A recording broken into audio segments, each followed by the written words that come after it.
Hi Nesters. I'm so excited about sharing this little thing on nurturing with you. It's been the theme of your month, and I've noticed that there were little notes in the toilets, and I'm sure you've been doing your mind training and experimenting with various forms of nurturing. So a couple of things that I'd like to share with you on this. For a long time we ran a lot of workshops on self-care for professionals, and of course that in essence is about nurturing ourselves. And we women tend to be fairly good at nurturing others. And there's good reason for that. Actually, our brains are wired for that in terms of survival, for the sake of survival.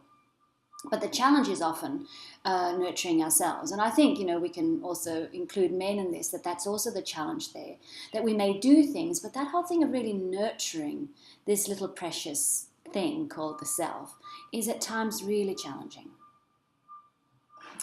There's some important things that get in the way.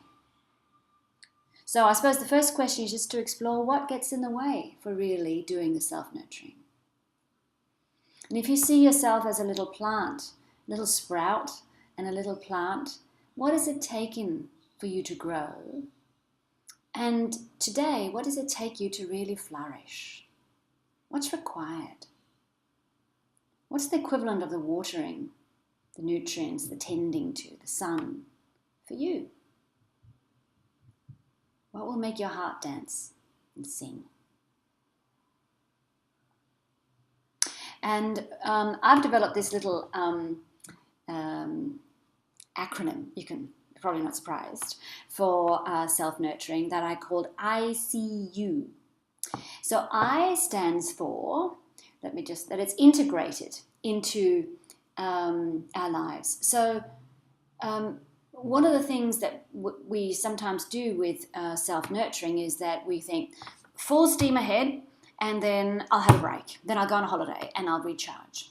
Well, it doesn't work quite like that because we can't necessarily catch up on the damage. And life shouldn't be a question of depleting ourselves and then recharging. So nurturing is actually integrated into our daily lives. So thinking about how do you do it in the first half of the day? What's a little nurturing thing you can do? And in the afternoon and in the evening, on the weekends. And the second one is C for contextual. So it's contextual. Sometimes the most nurturing thing we can do, for instance, might be to say no, to really learn to say no. Sometimes it may be closing the toilet door and being in peace while we're on the toilet. Sometimes it may be sleeping. Sometimes it may be running. Sometimes it may be working. Sometimes it may be just being in meditation. It could be so many things. The key thing is that it's the most applicable and relevant thing for you. And then we get to E, and that's that it's experiential. So it is an experience that we're after. And that's really important because sometimes we book ourselves into a massage and we're lying there and we're thinking, oh God, I hope this is over soon because really I'd like to, I need to pick up, my child at 5 and I'm running a bit late or there's so many other things I could be doing and you're not really taking it in. So the key thing with nurturing ourselves is that we experience it as that. And as we've talked about before, there are so many opportunities for that. It could be that on the way to work, you just, you stop for a moment and you just take in some beauty. A flower, a bush, a smiling face, or you smile yourself. It can be that it's just a little interaction. It can be the way you sense something with your hands. It can be the way you eat. You take the mouthful and wow, imagine that I can have access to this beautiful food.